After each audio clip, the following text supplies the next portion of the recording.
दोस्तों, आप सबको मेरा नमस्कार। ಹಿಂದಿ ಪಾಠಶಾಲಾ में आप सबका स्वागत है। ಸ್ನೇಹಿತರೆ, 1000 ಶಬ್ದಗಳು ದಿನಬಳಕೆಯ ಶಬ್ದಗಳನ್ನು ನಾವು ಕಲಿತಾ ಇದ್ದೀವಿ. ಇದು 6ನೇ ವಿಡಿಯೋ. ಈಗಾಗಲೇ 5 ವಿಡಿಯೋಗಳು ಬಂದಿದೆ. ಯಾಕೆ ಈ ಶಬ್ದಗಳು ಬೇಕು ಅಂದರೆ, ನಮಗೆ ವೊಕ್ಯಾಬ್ಯುಲರಿ ಇಲ್ಲ ಅಂದರೆ ನಮಗೆ ಮಾತಾಡೋಕ್ಕಾಗಲ್ಲ. ರೂಲ್ಸ್ ಗೊತ್ತಿರುತ್ತೆ, ಹೇಗೆ ಸೆಂಟೆನ್ಸ್ ಮಾಡಬೇಕು ಗೊತ್ತಿರುತ್ತೆ, ಆದರೆ ಅಲ್ಲಿಗೆ ನಮಗೆ ಮಾತಾಡಬೇಕಾದ್ರೆ ವರ್ಡ್ಸ್ ಸಿಗಲಿಲ್ಲ ಅಂದರೆ ಕಷ್ಟ ಆಗುತ್ತೆ. ಹಾಗಾಗಿ ಈ 1000 ವರ್ಡ್ಸನ್ನು ಕಲ್ತ್ಕೊಂಡ್ರೆ 100% ಯು ಕ್ಯಾನ್ ಮ್ಯಾನೇಜ್. ಸೊ ಹಿಂದಿನ ಮಾತಾಡೋದು ಸುಲಭ ಆಗುತ್ತೆ. ಹಾಗಾಗಿ ಇದು ತುಂಬ ಇಂಪಾರ್ಟೆಂಟ್. ಸೊ ಬೇರೆ ಬೇರೆ ರೀತಿಯ ಸೆಂಟೆನ್ಸ್ಗಳು ಸಿಗೋದ್ರಿಂದ ಯಾವ ಥರದಲ್ಲಿ ಎಲ್ಲಿ ಆ ವರ್ಡನ್ನ ಯೂಸ್ ಮಾಡ್ತೀವಿ ಅನ್ನೋದಕ್ಕೆ ಒಂದೊಂದು ಸೆಂಟೆನ್ಸ್ಗಳನ್ನು ನಾನು ಮಾಡಿ ತೋರಿಸ್ತಾ ಇದ್ದೀನಿ. ಬನ್ನಿ ನಾವು ಕಲ್ತ್ಕೊಳ್ಳೋಣ.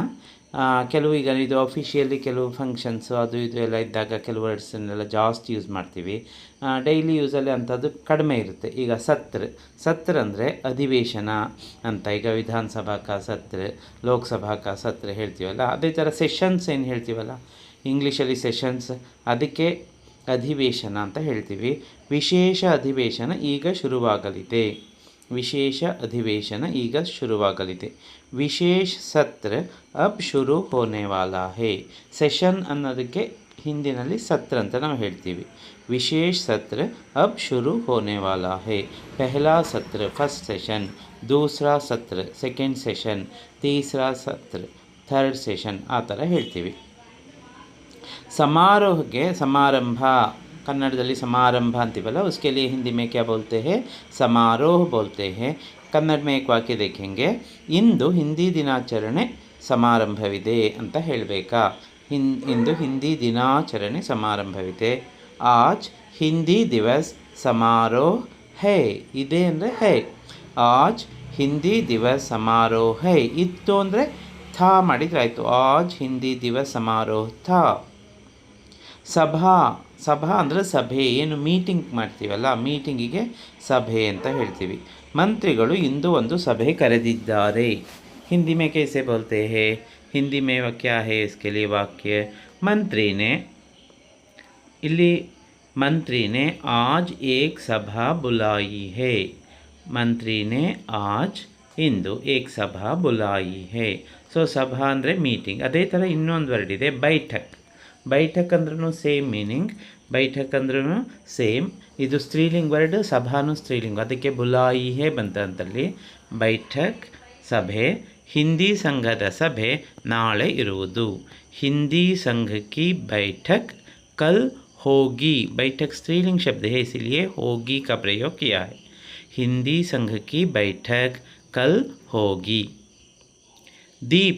ದೀಪಕ್ಕೆ ನಾವು ದೀಪ ಅಥವಾ ದೀಯ ಅಂತ ಹೇಳ್ತೀವಿ. ದೀಪ ಅಂತಲೇ ಹೇಳೋಣ. ಕಾರ್ಯಕ್ರಮದ ಉದ್ಘಾಟನೆ ದೀಪ ಬೆಳಗಿಸುವುದರೊಂದಿಗೆ ಆಯಿತು ಅಂತ ಹೇಳಬೇಕು. ಹಿಂದಿ ಮೇ ಕಿಸ್ ಪ್ರಕಾರ ವಾಕ್ಯ ಕರ್ ಸಕ್ತೆ ಹೇ? ಕಾರ್ಯಕ್ರಮ ಕಾ ಉದ್ಘಾಟನೆ. ನೋಡಿ, ಪೀಸ್ ಮಾಡ್ಕೊಳ್ಳೋಣ. ಇಲ್ಲಿ ಡಿವೈಡ್ ಮಾಡಿಕೊಂಡ್ರೆ ಈಸಿ ಆಗುತ್ತೆ. ಕಾರ್ಯಕ್ರಮದ ಉದ್ಘಾಟನೆ, ಕಾರ್ಯಕ್ರಮ ಕಾ ಉದ್ಘಾಟನ್. ದೀಪ ಬೆಳಗಿಸುವುದರೊಂದಿಗೆ, ದೀಪ ಪ್ರಜ್ವಲನ್ ಕೆ ಸಾಥ್. ಆಯಿತು ಹೂವು. ನೋಡಿ, ಆಯಿತು ಅನ್ನೋದಕ್ಕೆ ನಿಮಗೆ ಗೊತ್ತಿದೆ, ಹೂವು 3 ಭಾಗದಲ್ಲಿ ಮಾಡ್ಕೊಳ್ಳಿ. ಕಾರ್ಯಕ್ರಮ ಕಾ ಉದ್ಘಾಟನ್, ದೀಪ ಪ್ರಜ್ವಲನ್ ಕೆ ಸಾಥ್ ಹೂವು. ಉದ್ಘಾಟನ್ ಪುಲ್ಲಿಂಗ್, ಅದಕ್ಕೆ ಹೂವು. ಪಂಖ ಫ್ಯಾನ್ ಅಂತ ಹೇಳ್ತೀವಲ್ಲ, ಫ್ಯಾನ್. ಈ ಕೊಠಡಿಯಲ್ಲಿ ಎಷ್ಟು 2 ಫ್ಯಾನ್ ಇದೆ ಅಂತ ಹೇಳಬೇಕಾ? ಈ ಕೊಠಡಿಯಲ್ಲಿ 2 ಫ್ಯಾನ್ ಇದೆ. ಈ ಕೊಠಡಿಯಲ್ಲಿ ಇಸ್ ಕಮರೆ ಮೇ 2 ಪಂಖೆ ಹೈ. ಪಂಖ सिंगुलर, पंखे प्लूरल. also 2 पंखे है. एक पंखा है, 2 पंखे हैं. ಬಂದೋಬಸ್ತ್ ಮಾಡೋದೇನು? ಅರೇಂಜ್ ಮಾಡೋದು, ವ್ಯವಸ್ಥೆ ಮಾಡೋದು. ಜಾಥಾದ ವ್ಯವಸ್ಥೆಯನ್ನು ಪೊಲೀಸರು ಮಾಡುತ್ತಿದ್ದಾರೆ. ಜಾಥಾ ಕಾ ಬಂದೋಬಸ್ತ್ ಪೊಲೀಸ್ ಕರ್ ರಹಿ ಹೇ. ಹಿಂದಿನಲ್ಲಿ 2 ಲಿಂಗ ಇರೋದ್ರಿಂದ ಪುಲ್ಲಿಂಗ್ ಅಥವಾ ಸ್ತ್ರೀಲಿಂಗಲ್ಲಿ ಹಾಕಬೇಕು. ಪೊಲೀಸ್ ಶಬ್ದ ಜೋ ಹೇ ವಹ ಸ್ತ್ರೀಲಿಂಗ ಹೇ. ಆ ವರ್ಡ್ ಪೊಲೀಸ್ ಸ್ತ್ರೀಲಿಂಗ ಅಲ್ಲ, ಪೊಲೀಸ್ ಅನ್ನೋ ಶಬ್ದ ಏನಿದೆಯಲ್ಲ ಅದು ಸ್ತ್ರೀಲಿಂಗ. ಹಾಗಾಗಿ ಇಲ್ಲಿ ಪೊಲೀಸ್ ಕರ್ ರಹಿ ಹೇ. ಬಂದೋಬಸ್ತ್ ಕೌನ್ ಕರ್ ರಹಿ ಹೇ? ಪೊಲೀಸ್ ಕರ್ ರಹಿ ಹೇ. ವ್ಯವಸ್ಥಾ ಅಂದರೂ ಸೇಮ್ ಮೀನಿಂಗ್. ಬಂದೋಬಸ್ತ್ ಅಥವಾ ವ್ಯವಸ್ಥೆ. ಎಲ್ಲರಿಗೂ ಭೋಜನದ ವ್ಯವಸ್ಥೆ ಮಾಡಲಾಗಿದೆ ಅನೌನ್ಸ್ ಮಾಡಬೇಕು. ಎಲ್ಲರಿಗೂ ಭೋಜನದ ವ್ಯವಸ್ಥೆ ಮಾಡಲಾಗಿದೆ ಅಂತ ನಿಮಗೆ ಮೈಕಲ್ಲಿ ಅನೌನ್ಸ್ ಮಾಡಬೇಕಾ? ಹೇಗೆ ಮಾಡ್ತೀರಾ? ಎಲ್ಲರಿಗೂ ಸಬ್ಕೋ ಭೋಜನದ ವ್ಯವಸ್ಥೆ, ಭೋಜನ್ ಕಿ ವ್ಯವಸ್ಥಾ. ಕಿ ಗೈ ಹೇ. ಇಲ್ಲಿ ವ್ಯವಸ್ಥಾ ಸ್ತ್ರೀಲಿಂಗ್ ವರ್ಡ್, ಸೊ ಹಾಗಾಗಿ ಕಿಯಾ ಗಯಾ ಹೇ ಅಂತ ಹೇಳಬಾರ್ದು, ವ್ಯವಸ್ಥಾ ಕಿ ಗೈ ಹೇ. ಸಬ್ಕೋ ಭೋಜನ್ ಕಿ ವ್ಯವಸ್ಥಾ ಕಿ ಗೈ ಹೇ. ಮಿನಟ್ ನಿಮಿಷಕ್ಕೆ ಹೇಳ್ತೀವಿ. ಸ್ಪರ್ಧಾಳುವಿಗೆ 3 ನಿಮಿಷದ ಸಮಯ ನೀಡಲಾಗುವುದು. ಇದೆಲ್ಲ ತುಂಬ ಇಂಪಾರ್ಟೆಂಟು. ಯಾರು ಈ ಪ್ರೊಫೆಷನಲ್ಗಳಿರ್ತಾರೆ, ಟೀಚರ್ಸ್ ಇರ್ಬೋದು, ಅವರುಗಳಿಗೆಲ್ಲ ಇದೆಲ್ಲ ಬೇಕಾಗುತ್ತೆ. ಸ್ಪರ್ಧಾಳುವಿಗೆ 3 ನಿಮಿಷದ ಸಮಯ ನೀಡಲಾಗುವುದು. ಸ್ಪರ್ಧಾಳುಗೆ ಪ್ರತಿಭಾಗಿ ಅಂದರೆ ಕಾಂಪಿಟೇಟರ್ ಯಾರು ಇರ್ತಾರಲ್ಲ, ಪ್ರತಿಭಾಗಿ ಪಾರ್ಟಿಸಿಪೆಂಟ್ಸ್, ಅವ್ರಿಗೆ ಪ್ರತಿಭಾಗಿ ಅಂತ ನಾವು ಹೇಳ್ತೀವಿ. ಪ್ರತಿಭಾಗಿ ಕೋ 3 ನಿಮಿಷದ ಸಮಯ, 3 ಮಿನಿಟ್ ಕಾ ಸಮಯ ನೀಡಲಾಗುವುದು. ದಿಯಾ ಜಾಯೇಗಾ. ನೋಡಿ 3 ಪಾರ್ಟಲ್ಲಿ ಮಾಡಿಕೊಂಡೆ. ಪ್ರತಿಭಾಗಿಗೂ ಸ್ಪರ್ಧಾಳುವಿಗೆ ಅಥವಾ ಸ್ಪರ್ಧಿಗೆ 3 ನಿಮಿಷದ ಸಮಯ, 3 ಮಿನಿಟ್ ಕಾ ಸಮಯ ನೀಡಲಾಗುವುದು. ದಿಯಾ ಜಾಯೇಗಾ. ಒಟ್ಟು ನೋಡಿದಾಗ ನಿಮಗೆ ಅಯ್ಯೋ ಕಷ್ಟ ಅನಿಸುತ್ತೆ, ಈ ಥರ ಮಾಡಿಕೊಂಡಾಗ ಈಸಿ ಆಗುತ್ತೆ. ದಿಯಾ ಜಾಯೇಗಾ. ಸಾಥ್ ಸಾಥ್ ಅಂದರೆ ಒಟ್ಟಿಗೆ ಅಥವಾ ಜೊತೆಯಲ್ಲಿ ಹೇಳ್ತೀವಲ್ಲ, ನಾವು ಒಟ್ಟಿಗೆ ಹಿಂದಿ ಕಲಿತೇವೆ ಅಂತ ಹೇಳಬೇಕು. ನಾವು ಒಟ್ಟಿಗೆ ಹಿಂದಿ ಕಲಿಯುತ್ತೇವೆ. ಹಮ್ ಸಾಥ್ ಸಾಥ್ ಹಿಂದಿ ಸೀಖ್ತೆ ಹೇ. ನೋಡಿ ನಾವು ಕಲಿಯುತ್ತೇವೆ, ಹಮ್ ಸೀಖ್ತೆ ಹೇ. ಹಮ್ ಹಿಂದಿ ಸೀಖ್ತೆ ಹೇ, ಹಮ್ ಸಾಥ್ ಸಾಥ್ ಹಿಂದಿ ಸೀಖ್ತೆ ಹೇ. ದಾವತ್ ಅಂದರೆ ಏನು, ಔತಣಕೂಟ ಇರುತ್ತಲ್ಲ, ಪಾರ್ಟಿ ಕೊಡಿಸೋದಿರ್ಬೋದು, ಅದಕ್ಕೆ. ಇಂದು ನನ್ನ ಸ್ನೇಹಿತನ ಮನೆಯಲ್ಲಿ ಔತಣಕೂಟವಿತ್ತು. ಔತಣಕೂಟವಿತ್ತು. ಆಜ್ ಮೇರೆ ದೋಸ್ತ್ ಕೆ ಘರ್ ಮೇ ದಾವತ್ ಥಿ. ಆಜ್ ಮೇರೆ ದೋಸ್ತ್ ಕೆ ಘರ್ ಮೇ ದಾವತ್ ಥಿ. ದಾವತ್ ಸ್ತ್ರೀಲಿಂಗ್ ವರ್ಡ್, ಸೊ ದಾವತ್ ಥಿ. ದಿನಭರ್ ಅಂದರೆ ದಿನವಿಡೀ ಅಂತ ಅರ್ಥ ಆಗುತ್ತೆ. ನೀವು ದಿನವಿಡೀ ಎಲ್ಲಿದ್ರಿ ಅಂದರೆ ಹೋಲ್ ಡೇ ಎಲ್ಲಿದ್ರಿ ನೀವು. ಆಪ್ ದಿನವಿಡೀ ದಿನಭರ್. ಕಹಾ ಥೇ. ನೋಡಿ ಎಲ್ಲಿದ್ರಿ, ಕಹಾ ಥೇ ಪಾಸ್ಟ್ ಟೆನ್ಸ್. ರಾತ್ ಭರ್ ಅಂದರೆ ರಾತ್ರಿ ಇಡೀ. ಮಗು ರಾತ್ರಿ ಇಡೀ ಅಳುತ್ತಿತ್ತು ಅಂತ ಹೇಳಬೇಕಾ. ಮಗುಗೆ ಬಚ್ಚ ರಾತ್ ಭರ್ ರೋತಾ ರಹಾ ಅಥವಾ ರೋ ರಹಾ ಥಾ ಅಂತಲೂ ಹೇಳ್ಬೋದು. ರೋತಾ ರಹಾ, ರೋ ರಹಾ ಥಾ ಎರಡು ಮೀನಿಂಗ್ ಸೇಮ್ ಬರುತ್ತೆ. ರೋ ರಹಾ ಥಾ ಅಥವಾ ರೋತಾ ರಹಾ. ಸಾಲ್ ಭರ್ ಅಂದರೆ ವರ್ಷವಿಡೀ ಅಂತ. ನೋಡಿ ದಿನ್ ಭರ್, ರಾತ್ ಭರ್, ಮಹೀನೆ ಭರ್, ಸಾಲ್ ಭರ್, ಹಾಗೆ ವರ್ಷವಿಡೀ. ವಿದ್ಯಾರ್ಥಿ ವರ್ಷವಿಡೀ ಓದುತ್ತಿದ್ದ. ವಿದ್ಯಾರ್ಥಿ ಸಾಲ್ ಭರ್ ಪಡ್ತಾ ರಹಾ ಅಥವಾ ಪಡ್ ರಹಾ ಥಾ ಅಂತಲೂ ಹೇಳ್ಬೋದು. ಶೌಕ್ಗೇನು ಹ್ಯಾಬಿಟ್ ಇರುತ್ತಲ್ಲ, ಹವ್ಯಾಸ, ಅದಕ್ಕೆ ಶೌಕ್. ನನಗೆ ಓದುವ ಹವ್ಯಾಸ ಇದೆ. ಹಿಂದಿ ಮೇ ಕೈಸೆ ಬೋಲ್ತೆ ಹೇ, ಮುझे ನನಗೆ. ಪಢನೆ ಕಾ ಶೌಕ್, ಓದುವ ಹವ್ಯಾಸ. ಪಢನೆ ಕಾ ಶೌಕ್ ಇದೆ ಹೇ, ಮುझे ಪಢನೆ ಕಾ ಶೌಕ್ ಹೇ. ಹಮ್ ಸಬ್ ಅಂದರೆ ನಾವೆಲ್ಲರೂ. ನಾವೆಲ್ಲರೂ ಪರಿಶ್ರಮ ಪಟ್ಟು ಕೆಲಸ ಮಾಡೋಣ. ಕೈಸೆ ಬೋಲ್ತೆ ಹೇ ಹಿಂದಿ ಮೇ, ಹಮ್ ಸಬ್ ನಾವೆಲ್ಲರೂ ಪರಿಶ್ರಮ ಪಟ್ಟು ಮೆಹನತ್ ಕರ್ಕೆ ಕೆಲಸ ಮಾಡೋಣ. ಕಾಮ್ ಕರೆಂಗೆ. ಎಷ್ಟು ಈಸಿ ಆಗುತ್ತೆ ನೋಡಿ. ನಾವೆಲ್ಲರೂ ಹಮ್ ಸಬ್ ಪರಿಶ್ರಮ ಪಟ್ಟು ಮೆಹನತ್ ಕರ್ಕೆ ಕೆಲಸ ಮಾಡೋಣ. ಕಾಮ್ ಕರೆಂಗೆ ಫ್ಯೂಚರ್ ಟೆನ್ಸ್. ಬಲ್ಲೇಬಾಜ್ ಅಂದರೆ ಬ್ಯಾಟ್ಸ್ಮನ್ನಿಗೆ ಹೇಳ್ತೀವಿ. ಕೊಹ್ಲಿ ಒಬ್ಬ ಪ್ರಸಿದ್ಧ ಬ್ಯಾಟ್ಸ್ಮನ್ ಆಗಿದ್ದಾನೆ ಅಂತ ಹೇಳಬೇಕಾ. ಕೊಹ್ಲಿ ಏಕ್ ಮಶಹೂರ್ ಬಲ್ಲೇಬಾಜ್ ಹೇ. ಮಶಹೂರ್ ಬಲ್ಲೇಬಾಜ್ ಹೇ. ಗೇಂದ್ಬಾಜ್ ಅಂದರೆ ಬೌಲರ್. ಬೂಮ್ರಾ ಒಬ್ಬ ಸಫಲ ಬೌಲರ್ ಆಗಿದ್ದಾನೆ. ಬೂಮ್ರಾ ಏಕ್ ಸಫಲ್ ಗೇಂದ್ಬಾಜ್ ಹೇ. ನೋಡಿ ಬಲ್ಲೇಬಾಜ್ ಹೇ, ಗೇಂದ್ಬಾಜ್ ಹೇ. ಬೌಲರ್ ಹೇ, ಬ್ಯಾಟ್ಸ್ಮನ್ ಹೇ ಹೇಳಿ, ನೋ ಪ್ರಾಬ್ಲಮ್. ಕಿಸಿ ಅಂದರೆ ಯಾರಾದರೂ. ಯಾರಾದರೂ ನೋಡಿದ್ದೀರಾ. ಕಿಸಿನೇ ದೇಖಾ ಹೈ ಕ್ಯಾ. ಕಿಸಿನೇ ದೇಖಾ ಹೈ ಕ್ಯಾ. ಕೋಯಿ ಯಾರೋ ಅನ್ನೋ ಮೀನಿಂಗಲ್ಲಿ ಬರುತ್ತೆ. ಬೇರೆ ಬೇರೆ ಥರ ಬರುತ್ತೆ, ಒಂದೊಂದು ಸೆಂಟೆನ್ಸ್ನಲ್ಲಿ ಚೇಂಜ್ ಆಗ್ತಾ ಹೋಗುತ್ತೆ. ನಿಮ್ಮನ್ನು ಯಾರೋ ಕರೆಯುತ್ತಿದ್ದಾರೆ. ನಿಮ್ಮನ್ನು ಆಪ್ಕೋ ಕೋಯಿ ಬುಲಾ ರಹಾ ಹೇ. ಕೋಯಿ ಆಪ್ಕೋ ಬುಲಾ ರಹಾ ಹೇ, ಕರೆಯುತ್ತಿದ್ದಾರೆ. ಬುಲಾ ರಹಾ ಹೇ, ಬುಲಾ ರಹೇ ಹೇ ಅಂತಲೂ ಹೇಳ್ಬೋದು. ಬಿಲ್ಕುಲ್ ಅಂದರೆ ಖಂಡಿತ ಅಂತ. ನಾನು ಖಂಡಿತ ನಿಮಗೆ ಸಹಾಯ ಮಾಡುತ್ತೇನೆ. ಮೈ ಬಿಲ್ಕುಲ್ ಆಪ್ಕಿ ಮದದ್ ಕರೂಂಗಾ. ನೋಡಿ ಸಹಾಯಗೆ ಮದದ್. ಸೊ ಆಪ್ಕಿ ಮದದ್ ಯಾಕೆ ಅಂದರೆ ಮದದ್ ವರ್ಡ್ ಸ್ತ್ರೀಲಿಂಗ್. ಸೊ ಮೈ ಬಿಲ್ಕುಲ್ ಆಪ್ಕಾ ಮದದ್ ಕರೂಂಗಾ ಅಂತ ಹೇಳಬಾರ್ದು, ಆಪ್ಕಿ ಮದದ್ ಕರೂಂಗಾ ಅಂತ ಹೇಳಬೇಕಾಗುತ್ತೆ. ಪೈದಲ್ ಅಂದರೆ ನಾವು ಕಾಲು ನಡಿಗೆ ನಡ್ಕೊಂಡು ಹೋಗೋದಕ್ಕೆ ಪೈದಲ್ ಅಂತ ಹೇಳ್ತೀವಿ. ರಿಕ್ಷಾ ಸಿಗಲಿಲ್ಲ, ಅದಕ್ಕೆ ನಡೆದುಕೊಂಡು ಬಂದೆ. ರಿಕ್ಷಾ ನಹಿ ಮಿಲ. ಒಂದು ಈ ಸೆಂಟೆನ್ಸ್ ಕಂಪ್ಲೀಟ್ ಮಾಡ್ಕೊಳ್ಳಿ. ರಿಕ್ಷಾ ನಹಿ ಮಿಲ, ಅದಕ್ಕೆ ಇಸ್ಲಿಯೇ ಪೈದಲ್ ಹಿ ಆಯಾ. ನೋಡಿ, ಪೈದಲ್ ಚಲ್ಕರ್ ಆಯಾ ಅಂತಲೂ ಹೇಳ್ಬೋದು. ಅದ್ರ ಬದಲು ಪೈದಲ್ ಆಯಾ ಅಂದ್ರೇ ಸಾಕು, ಪೈದಲ್ ಹಿ ಆಯಾ. ಬೋಜ್ ಅಂದರೆ ಏನು? ಹೊರೆ. ಕುಟುಂಬದ ಹೊರೆ ನನ್ನ ಮೇಲೆ ಇದೆ ಅಂದರೆ ಒಂಥರ ರೆಸ್ಪಾನ್ಸಿಬಿಲಿಟಿ ಅನ್ನೋ ಅರ್ಥದಲ್ಲಿ. ಪರಿವಾರ್ ಕಾ ಬೋಜ್ ಮುಜ್ ಪರ್ ಹೇ. ಪರಿವಾರ್ ಕಾ ಬೋಜ್ ಮುಜ್ ಪರ್ ಹೇ. ಖಬರ್ ಅಂದರೆ ಸುದ್ದಿ, ಸಮಾಚಾರ, ಸುದ್ದಿ. ಈ ಸುದ್ದಿ ಏನಿದೆ, ಏನು ಸುದ್ದಿ ಇದೆ, ಏನು ಸಮಾಚಾರ ಕೇಳಬೇಕಾ? ಕ್ಯಾ ಖಬರ್ ಹೇ, ಖಬರ್ ಕ್ಯಾ ಹೇ, ವಹಾಂ ಕಿ ಖಬರ್ ಕ್ಯಾ ಹೇ ಕೇಳ್ಬೋದು. ಬಧಾಯಿ ಹೋ, ಅಭಿನಂದನೆಗಳು. ನಾವು ಕಂಗ್ರ್ಯಾಟ್ಸ್ ಹೇಳ್ತೀವಲ್ಲ, ಅದಕ್ಕೆ ಯೂಸ್ ಮಾಡ್ತೀವಿ. ನಿನ್ನ ಸಾಧನೆಗಾಗಿ ನಿನಗೆ ಅಭಿನಂದನೆಗಳನ್ನು ತಿಳಿಸ್ತಿದ್ದೀನಿ ಅಂತ ಹೇಳಬೇಕಾ? ತುಮ್ಹಾರಿ ಉಪಲಬ್ಧಿ ಪರ್, ಸಾಧನೆ, ಉಪಲಬ್ಧಿ, ಅಚೀವ್ಮೆಂಟ್. ಮೈ ತುಮ್ಹೇ ಬಧಾಯಿ ದೇತಾ ಹೂँ. ತುಮ್ಹೇ ಬಧಾಯಿ ಹೋ ಅಂತಲೂ ಹೇಳ್ಬೋದು, ಬಧಾಯಿ ದೇತಾ ಹೂँ ಅಂತಲೂ ಹೇಳ್ಬೋದು. ಶುಭಕಾಮನಾಯಿ ಅಂದರೆ ವಿಶಸ್ ತಿಳಿಸೋದು, ಬೆಸ್ಟ್ ವಿಶಸ್. ನಿನಗೆ ಜನ್ಮದಿನದ ಶುಭಾಶಯಗಳು. ತುಮ್ಹೇ ಜನ್ಮದಿನ ಕಿ ಶುಭಕಾಮನಾಯೇ ಅಷ್ಟೇ ಹೇಳ್ಬೋದು. ಶುಭಕಾಮನಾಯೇ ದೇತಾ ಹೂँ ಅಥವಾ ದೇತಿ ಹೂँ ಹೇಳ್ಬೋದು. ಆಪ್ಕೋ ಜನ್ಮದಿನ ಕಿ ಶುಭಕಾಮನಾಯೇ ಅಂತಲೂ ಹೇಳ್ಬೋದು, ನಿಮಗೆ ಆಗುತ್ತೆ. ಖುಷಿ, ಖುಷಿನೇ. ನಿಮಗೆ ಇದರಿಂದ ಖುಷಿ ಸಿಗ್ತಾ? ಆಪ್ಕೋ ಇಸ್ಸೆ ಖುಷಿ ಮಿಲಿ ಕ್ಯಾ? ಆಪ್ಕೋ ಇಸ್ಸೆ ಇದರಿಂದ ಖುಷಿ ಮಿಲಿ ಕ್ಯಾ? ಖುಷಿ ಸ್ತ್ರೀಲಿಂಗ್ ವರ್ಡ್. ಘಮ್ ಅಂದ್ರೇನು? ಘಮ್ ದುಃಖ, ಬೇಸರ. ಕೆಲವೊಮ್ಮೆ ಖುಷಿ, ಕೆಲವೊಮ್ಮೆ ದುಃಖ. ಅದಕ್ಕೆ ಹಿಂದಿನಲ್ಲಿ ಒಂದು ಮೂವಿ ಇದೆ ನೋಡಿ, ಕಭಿ ಖುಷಿ ಕಭಿ ಗಮ್. ನಾರಾಜ್ ಅಂದರೆ ಬೇಸರಗೊಳ್ಳೋದು, ಕೋಪ ಮಾಡ್ಕೊಳ್ಳೋದು. ನೀನು ಯಾಕೆ ನನ್ನ ಮೇಲೆ ಬೇಸರಗೊಂಡಿರುವೆ, ಕೋಪ ಮಾಡ್ಕೊಂಡಿದ್ದೀಯಾ ಅಂದರೆ ತುಮ್ ಮುಜ್ ಪರ್ ಕ್ಯೂ ನಾರಾಜ್ ಹೋ. ನೋಡಿ, ತುಮ್ ಹೋ ಬರಬೇಕಲ್ಲ, ಬೇಸಿಕ್ ಕಾನ್ಸೆಪ್ಟ್. ಮುಜ್ ಪರ್ ನನ್ನ ಮೇಲೆ, ಕ್ಯೂ ನಾರಾಜ್ ಹೋ, ನಾರಾಜ್ ಕ್ಯೂ ಹೋ, ಅದನ್ನು ಇಂಟರ್ಚೇಂಜ್ ಮಾಡ್ಬೋದು. ಉದಾಸ್ ಅಂದರೆ ಬೇಸರದಲ್ಲಿರೋದು. ನೀವು ಯಾಕೆ ಬೇಸರಗೊಂಡ್ಕೊಳ್ತಿರುವಿರಿ, ಯಾಕೆ ಬೇಸರ ಮಾಡ್ಕೊಂಡು ಕೂತ್ಕೊಂಡಿದ್ದೀಯಾ ಅಂದರೆ ಆಪ್ ಕ್ಯೂ ಉದಾಸ್ ಬೈಠೆ ಹೇ.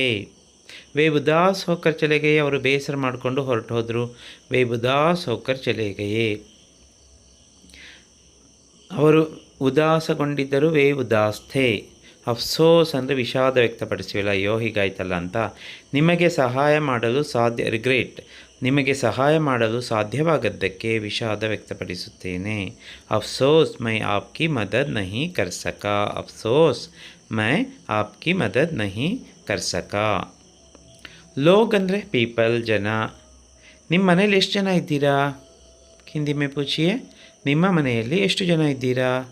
ಆಪ್ಕೆ ಘರ್ ಮೇ ಕಿತನೆ ಲೋಗ್ ಹೇ. ನೋಡಿ, ನಿಮ್ಮ ಮನೆಯಲ್ಲಿ ಆಪ್ಕೆ ಘರ್ ಮೇ ಕಿತನೆ ಲೋಗ್ ಹೇ. ಸಾಫ್ ಸುಥರ ಅಂದರೆ ಸ್ವಚ್ಛವಾಗಿ, ಕ್ಲೀನಾಗಿ ಇಟ್ಕೊಳ್ಳೋದಕ್ಕೆ. ಅವಳು ತನ್ನ ಮನೆಯನ್ನು ಸ್ವಚ್ಛವಾಗಿ ಇಟ್ಕೊಳ್ತಾಳೆ ಅಂತ ಹೇಳಬೇಕಾ? ಅವಳು ತನ್ನ ಮನೆಯನ್ನು ಸ್ವಚ್ಛವಾಗಿ ಇಟ್ಕೊಳ್ತಾಳೆ. ವ ಅಪನೆ ಘರ್ ಕೋ साफ़ सुथरा रखती है. वह अपने घर को साफ़ सुथरा रखती है. ವಿಭಾಗ, ಡಿಪಾರ್ಟ್ಮೆಂಟ್, ವಿಭಾಗ. ಈ ಕಾಲೇಜಲ್ಲಿ ಎಷ್ಟು ಡಿಪಾರ್ಟ್ಮೆಂಟ್ಗಳಿದೆ ಅಂತ ಕೇಳಬೇಕಾದ್ರೆ ಇಸ್ ಕಾಲೇಜ್ ಮೇ, ಕಾಲೇಜಿನಲ್ಲಿ, ಅಲ್ಲಿ ಅಂತ ಬಂದ್ಕೂಡಲೇ ಮೇ ಹಾಕಿ. ಇಸ್ ಕಾಲೇಜ್ ಮೇ ಕಿತನೆ ವಿಭಾಗ ಹೇ. ಕಿತನೆ ಅಂದರೆ ಎಷ್ಟು ಅಂತ, ಕಿತನಾ, ಕಿತನೆ, ಕಿತನಿ ಯೂಸ್ ಮಾಡೋದನ್ನು ಕಲ್ತ್ಕೊಳ್ಳಿ. ಟೋಲಿ ಅಂದರೆ ತಂಡಕ್ಕೆ ನಾವು ಹೇಳ್ತೀವಿ ಟೀಮ್. ಹುಡುಗಿಯರ ತಂಡ ಹಾಡು ಹಾಡುತ್ತಿದೆ. ಲಡ್ಕಿಯೋಂ ಕಿ ಟೋಲಿ ಗಾನಾ ಗಾ ರಹಿ ಹೇ. ಟೋಲಿಯಲ್ಲಿ ಸ್ತ್ರೀಲಿಂಗ್ ವರ್ಡ್, ಸೊ ಹಾಗಾಗಿ ಲಡ್ಕಿಯೋಂ ಕಿ ಟೋಲಿ ಗಾನಾ ಗಾ ರಹಿ ಹೇ ಕರೆಕ್ಟ್ ಆಗುತ್ತೆ. ಕೆ ಬಾರೆ ಮೇ ಅಂದರೆ ಅದರ ಬಗ್ಗೆ. ನನಗೆ ನಿಮ್ಮ ಬಗ್ಗೆ ಗೊತ್ತಿಲ್ಲ. ಮುझे आपके बारे में पता नहीं है. ನಿಮಗೆ ನನ್ನ ಬಗ್ಗೆ ಗೊತ್ತಿಲ್ಲ. ಆಪ್ಕೋ ಮೇರೆ ಬಾರೆ ಮೇ ಪತಾ ನಹಿ ಹೇ. ಹಾಗೆ ಸೆಂಟೆನ್ಸು ಬೇರೆ ಬೇರೆ ಟೈಪಲ್ಲಿ ಟ್ರೈ ಮಾಡಿ. ದೂದ್ ವಾಲಾಗೆ ವಾಲಾ ಸೇರಿಸಿದ್ರೆ ನಾವು ಯಾವ ಪರ್ಸನ್ದು ಅವರ ಪ್ರೊಫೆಷನ್ ಇರುತ್ತಲ್ವ ಅದನ್ನು ಹೇಳಬೇಕಾದ್ರೆ ನೇಮ್ ಗೊತ್ತಿರಲ್ಲ, ಸೊ ವಾಲಾ ಅಂತ ಸೇರಿಸಿದ್ರೆ ಸಾಕು. ಹಾಲಿನವನು ಅಂತ ದೂದ್ ವಾಲಾ, ಹಾಲಿನವನು ಹಾಲು ಮಾರುತ್ತಿದ್ದಾನೆ. ದೂದ್ ವಾಲಾ ದೂದ್ ಬೇಚ್ ರಹಾ ಹೇ. ಹಾಗೆ ಸಬ್ಜಿ ವಾಲಾ ಅಂದರೆ ತರಕಾರಿಯವನು, ಯಾಕಂದರೆ ಅವ್ರುಗಳ ಪರಿಚಯ ಇರಲ್ಲ, ಹೆಸರು ಗೊತ್ತಿರಲ್ಲ ನಮಗೆಲ್ಲರದು ಅಲ್ಲ. ತರಕಾರಿ, ಒಬ್ಬ ತರಕಾರಿಯವನು ತರಕಾರಿ ಮಾರ್ತಿದ್ದಾನೆ ಅಂತ ಹೇಳಬೇಕಾ? ಏಕ್ ಸಬ್ಜಿ ವಾಲಾ ಸಬ್ಜಿ ಬೇಚ್ ರಹಾ ಹೇ. ಏಕ್ ಸಬ್ಜಿ ವಾಲಾ ಸಬ್ಜಿ ಬೇಚ್ ರಹಾ ಹೇ. ತಾಜಾ ಅಂದರೆ ಫ್ರೆಶ್, ತಾಜಾ. ಈ ಅಂಗಡಿಯಲ್ಲಿ ತಾಜಾ ಹಾಲು ದೊರೆಯುತ್ತದೆ. ಈ ಅಂಗಡಿಯಲ್ಲಿ ಅದನ್ನು ಹಿಂದಿನಲ್ಲಿ ಮಾಡಬೇಕಾದ್ರೆ ಇಸ್ ದುಕಾನ್ ಮೇ ತಾಜಾ ಹಾಲು, ತಾಜಾ ದೂದ್ ದೊರೆಯುತ್ತದೆ. ಮಿಲ್ತಾ ಹೇ, ದೂದ್ ಪುಲ್ಲಿಂಗ್ ವರ್ಡ್, ಸೊ ಮಿಲ್ತಾ ಹೇ. ಸಬ್ಜಿ ಮಿಲ್ತಿ ಹೇ. ಮುರ್ಜಾ ಹೂವ ಅಂದ್ರೇನು? ಬಾಡಿರುವ. ಹೂವು ಬಾಡಿದೆ ಅಂತ ಹೇಳಬೇಕು. ಫೂಲ್ ಮುರ್ಜಾ ಹುವಾ ಹೇ, ಫೂಲ್ ಮುರ್ಜಾ ಹುವಾ ಹೇ. ದಾಮ್ ಅಂದರೆ ರೇಟ್, ಬೆಲೆ. ಈ ಕುರ್ಚಿ ಬೆಲೆ ಎಷ್ಟು? ಇಸ್ ಕುರ್ಸಿ ಕಾ ಕ್ಯಾ ದಾಮ್ ಹೇ? ಇಸ್ ಕುರ್ಸಿ ಕಾ ದಾಮ್ ಕ್ಯಾ ಹೇ ಅಂತ ಕೇಳ್ಬೋದು. ಕಿತ್ನಾ ಹೇ ಅಂತಲೂ ಕೇಳ್ಬೋದು. ಲೇಕಿನ್ ಅಂದರೆ ಬಟ್, ಆದರೆ. ಲೇಕಿನ್ಗೆ 3-4 ವರ್ಡ್ಸ್ ಇದೆ, ನಾನು ಅದೆಲ್ಲ ಹೇಳ್ತೀನಿ. ನಾವು ಬಯಸುತ್ತೇವೆ ಆದರೆ ಸಮಯ ಇಲ್ಲ. ಬಯಸುತ್ತೇವೆ ಅಂದರೆ ನಮ್ಗೆ ಬರೆಯೋದಕ್ಕೆ ಇಷ್ಟ, ಆದರೆ ಟೈಮ್ ಇಲ್ಲ ಅಂತ. ನಾವು ಬಯಸುತ್ತೇವೆ. ಹಮ್ ಆನಾ ಚಾಹತೆ ಹೇ ಲೇಕಿನ್ ಸಮಯ ನಹೀ ಹೇ. ನಾವು ಬರೋಕ್ಕೆ ಬಯಸಿದ್ವಿ. ಹಮ್ ಆನಾ ಚಾಹತೆ ಥೇ ಲೇಕಿನ್ ಸಮಯ ನಹೀ ಥಾ. ಮಗರ್ ಅಂದರೆ ಆದರೆ. ನಾನು ತುಂಬ ಓದುತ್ತೇನೆ ಆದರೆ ಬರೆಯುವುದಿಲ್ಲ ಅಂತ ಹಿಂದಿನಲ್ಲಿ ಹೇಳಬೇಕಾದ್ರೆ ಮೈ ಬಹುತ್ ಪಡ್ತಾ ಹೂँ ಅಥವಾ ಪಡ್ತಾ ಬಹುತ್ ಹೂँ ಮಗರ್ ಲಿಖ್ತಾ ನಹೀ ಹೂँ. ನೋಡಿ, ಇಲ್ಲೂ ಆದರೆ, ಮಗರ್ ಯಾವ ವರ್ಡನ್ನು ಬೇಕಾದ್ರೂ ಇಲ್ಲಿ ಹಾಕ್ಬೋದು. ಲೇಕಿನ್ ಹಾಕ್ಬೋದು, ಮಗರು ಹಾಕ್ಬೋದು. ಕ್ಯೂಂಕಿ ಅಂದರೆ ಏಕೆಂದರೆ, ವೈ ಬಿಕಾಸ್. ಅವರು ಖುಷಿಯಾಗಿದ್ದರು ಏಕೆಂದರೆ ಅವರು ಗೆದ್ದಿದ್ರು. ವೇ ಖುಷ್ ಥೇ ಕ್ಯೂಂಕಿ ವೇ ಜೀತ್ ಚುಕೆ ಥೇ ಅಥವಾ ಜೀತೆ ಥೇ. ಉನ್ಹೋನೆ ಜೀತಾ ಥಾ ಹಾಗೂ ಹೇಳ್ಬೋದು. ಇಸ್ಲಿಯೇ, ದೇರ್ಫೋರ್ ಆದ್ದರಿಂದ. ನಾವು ಕಲಿಸುತ್ತೇವೆ ಅದಕ್ಕೆ, ಅಥವಾ ಆದ್ದರಿಂದ ಮಕ್ಕಳು ಕಲಿತಾರೆ ಅಂತ ಹೇಳಬೇಕಾ. ಹಮ್ ಸಿಖಾತೆ ಹೇ ಇಸ್ಲಿಯೇ ಬಚ್ಚೆ ಸೀಖ್ತೆ ಹೇ. ಟೀಚರ್ ಕಲಿಸಿದರೆ ಸ್ಟೂಡೆಂಟ್ಸ್ ಕಲಿತಾರಲ್ವಾ, ಅದಕ್ಕೆ ಹಮ್ ಸಿಖಾತೆ ಹೇ. ನೋಡಿ, ಸಿಖಾನಾ, ಸೀಖ್ನಾ, ಸಿಖಾನಾ ಪ್ರೇರಣಾರ್ಥಕ ಕ್ರಿಯೆ. ಬಚ್ಚೆ ಸೀಖ್ತೆ ಹೇ ಇಸ್ಲಿಯೇ ಬಚ್ಚೆ ಸೀಖ್ತೆ ಹೇ, ಆದ್ದರಿಂದ ಮಕ್ಕಳು ಕಲಿಯುತ್ತಾರೆ. ಕಿ ಅಂದರೆ ಏನೆಂದರೆ, ತಂದೆ ಮನೆಯಲ್ಲಿ ಇಲ್ಲ ಎಂದು ನಾನು ಹೇಳಿದೆ ಅನ್ನೋದನ್ನು ಹಿಂದಿನಲ್ಲಿ ಮೈನೆ ಕಹಾ ಕಿ ಅಂತ ಶುರು ಮಾಡ್ತೀವಿ. ಮೈನೆ ಕಹಾ ಕಿ ಪಿತಾಜಿ ಘರ್ ಮೇ ನಹೀ ಹೇ. ಪಿತಾಜಿ ಘರ್ ಮೇ ನಹೀ ಹೇ. ಪರ್ ಅಂದರು ಲೇಕಿನ್, ಮಗರ್ ಥರನೇ ಆದರೆ. ನೀನು ಓದ್ತೀಯ ಆದರೆ ಬರೆಯೋದಿಲ್ಲ. ತುಮ್ ಪಡ್ತೇ ಹೋ ಪರ್ ಲಿಖ್ತೆ ನಹೀ ಹೋ. ತುಮ್ ಪಡ್ತೇ ಹೋ ಪರ್ ಲಿಖ್ತೆ ನಹೀ ಹೋ. ಅಲ್ಲಿ ಲೇಖನ್ ಲಿಖ್ತೆ ನಹೀ, ಮಗರ್ ಲಿಖ್ತೆ ನಹೀ ಹೋ ಯಾವುದು ಆಗ್ಬೋದು. ಫಿಲ್ಹಾಲ್ ಅಂದರೆ ಈಗ ಅಂತ. ಫಿಲ್ಹಾಲ್ ಅಭಿ, ಈಗ ನನ್ನ ಬಳಿ ಇಲ್ಲ. ಹಿಂದಿ ಮೇ ಕೈಸೆ? ಫಿಲ್ಹಾಲ್ ಮೇರೆ ಪಾಸ್ ನಹೀ ಹೇ, ಈಗ ನನ್ನ ಬಳಿ ಇಲ್ಲ ಅಂದರೆ ರೈಟ್ ನಾವ್. ಲಗ್ಭಗ್ ಅಂದರೆ ಒಂದು ಅಂದಾಜು ಹೇಳಬೇಕಾದ್ರೆ ಲಗ್ಭಗ್ ಹೇಳ್ತೀವಿ. ಆ ಕಾರ್ಯಕ್ರಮದಲ್ಲಿ ಅಂದಾಜು 300 ಜನ ಇದ್ದರು. ಅಂದಾಜು ಹೇಳ್ತಿರೋದಿಲ್ಲ, ಎಕ್ಸಾಕ್ಟ್ ಅಲ್ಲ. ಉಸ್ ಕಾರ್ಯಕ್ರಮೇ, ಕಾರ್ಯಕ್ರಮದಲ್ಲಿ, ಆ ಕಾರ್ಯಕ್ರಮದಲ್ಲಿ. ಉಸ್ ಕಾರ್ಯಕ್ರಮ ಮೇ ಲಗ್ಭಗ್ 300 ಲೋಗ್ ಥೇ. 300ಕ್ಕೆ 300 ಲೋಗ್ ಥೇ. ಅಮೀರ್ ಅಂದರೆ ಶ್ರೀಮಂತ, ರಿಚ್. ಇವನು ದೊಡ್ಡ ಶ್ರೀಮಂತನಾಗಿದ್ದಾನೆ. ಯಹ ಬಡಾ ಅಮೀರ್ ಹೇ, ಯಹ ಬಡಾ ಅಮೀರ್ ಹೇ. ಹಾಗೆ ಬಡವ ಗರೀಬ್. ನಮ್ಮ ದೇಶದಲ್ಲಿ ಬಡವರು ತುಂಬ ಇದ್ದಾರೆ ಹೇಳಬೇಕಾ. ಹಮಾರೇ ದೇಶ್ ಮೇ ಗರೀಬ್ ತುಂಬ ಇದ್ದಾರೆ, ಬಹುತ್ ಹೇ. ವ್ಯಸ್ತ ಅಂದರೆ ಬ್ಯುಸಿ ಇರ್ತೀವಲ್ಲ, ಅದಕ್ಕೆ ವ್ಯಸ್ತ ಅಂತ ಹೇಳ್ತೀವಿ. ಅವರು ಯಾವಾಗಲೂ ಬ್ಯುಸಿ ಇರ್ತಾರೆ ಹೇಳಬೇಕು. ಹಿಂದಿ ಮೇ ವೇ ಹಮೇಶಾ ವ್ಯಸ್ತ ರಹತೆ ಹೇ. ವೇ ಹಮೇಶಾ ವ್ಯಸ್ತ ರಹತೆ ಹೇ ಅಥವಾ ಬ್ಯುಸಿ ರಹತೆ ಹೇ ಹೇಳ್ಬೋದು. ಸೊ ಈ ವಿಡಿಯೋ ನಿಮಗೆ ಮೊದಲಿಂದ ಕೊನೆವರೆಗೂ ನೋಡಿದ್ದಕ್ಕೆ ಥ್ಯಾಂಕ್ ಯು. ಈ ವಿಡಿಯೋ ನಿಮಗೆ ಇಷ್ಟ ಆಗಿದರೆ ಲೈಕ್ ಮಾಡಿ, ಶೇರ್ ಮಾಡಿ, ಮತ್ತು ಈ ಚಾನಲ್ ನೀವು ಫಸ್ಟ್ ಟೈಮ್ ನೋಡ್ತಿದ್ರೆ ಅಥವಾ ಈ ಚಾನಲ್ನ ನೀವು ಇನ್ನೂ ಸಬ್ಸ್ಕ್ರೈಬ್ ಮಾಡ್ಕೊಂಡಿಲ್ಲ ಅಂದರೆ ಈಗಲೇ ಸಬ್ಸ್ಕ್ರೈಬ್ ಮಾಡಿಕೊಂಡು ಬೆಲ್ ಐಕಾನ್ನ ಪ್ರೆಸ್ ಮಾಡಿ. ಯಾಕಂದರೆ ಒಂದು ಕಂಟಿನ್ಯೂಟಿ ಇತ್ತು ಅಂದರೆ ಖಂಡಿತವಾಗ್ಲೂ ನೀವು ಹಿಂದಿಯನ್ನು ಕಲಿಬೋದು. ಇದರ ಪ್ರೀವಿಯಸ್ 5 ವಿಡಿಯೋಗಳನ್ನು ನೀವು ಪ್ಲೇ ಲಿಸ್ಟಲ್ಲಿ ಹೋದರೆ ನಿಮಗೆ ಸಿಗುತ್ತೆ. ಅದರಲ್ಲಿ 1000 ವರ್ಡ್ಸ್ ಅಂತ ಒಂದು ಪ್ಲೇ ಲಿಸ್ಟ್ ಇದೆ, ಅದರಲ್ಲಿ ಸಿಗುತ್ತೆ. ಮತ್ತು ಬೇಸಿಕ್ಸನ್ನು ನಾವು ಇನ್ನೂ ಕಲ್ತಿಲ್ಲ ಸರ್, ವೆಕ್ಯಾಬ್ಯುಲರಿ ಮತ್ತೆ ನೋಡ್ಕೊಳ್ಳೋಣ ಅನ್ನೋರು learn Hindi in 21 days through Kannada ಅಥವಾ 21 days class to learn Hindi ಅಂತ ಒಂದು ಯೂಟ್ಯೂಬ್ ಚಾನಲಲ್ಲಿ ನನ್ನದರಲ್ಲಿ ಪ್ಲೇ ಲಿಸ್ಟಲ್ಲಿದೆ. ನೀವು ಅದನ್ನು ನೋಡಿದರೆ 21 ವೀಡಿಯೋಸು ಎಲ್ಲ ಬೇಸಿಕ್ಸು ಕವರ್ ಆಗಿದೆ. ಸುನ್ನೆ ಕೆ ಲಿಯೆ ಆಪ್ ಸಬ್ಕೋ ಧನ್ಯವಾದ.